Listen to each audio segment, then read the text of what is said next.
Presiden Brazil Luiz Inácio Lula da Silva menjanjikan Indonesia Mercosur Comprehensive Agreement Economic Partnership atau AMCEPA rampung paling lambat Desember 2026. Lula da Silva menyebut bakal mengupayakan perjanjian dagang tersebut bisa selesai sebelum Desember 2026 alias saat masa jabatannya selesai.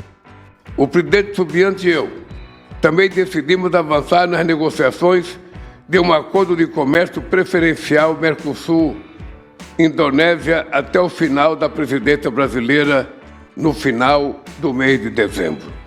Sebelumnya Prabowo mengungkapkan kedua negara telah sepakat untuk membentuk SEPA seperti yang sudah dijalankan Indonesia dengan Uni Eropa.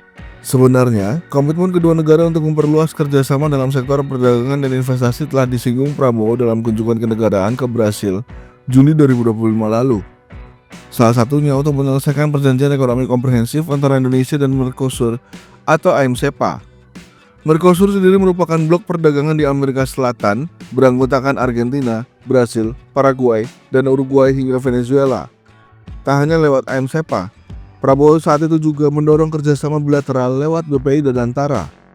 Presiden ke-8 RI ini juga menyebut Indonesia terbuka untuk berdiskusi terkait sektor peternakan, pengembangan agrikultur, hingga industri pangan.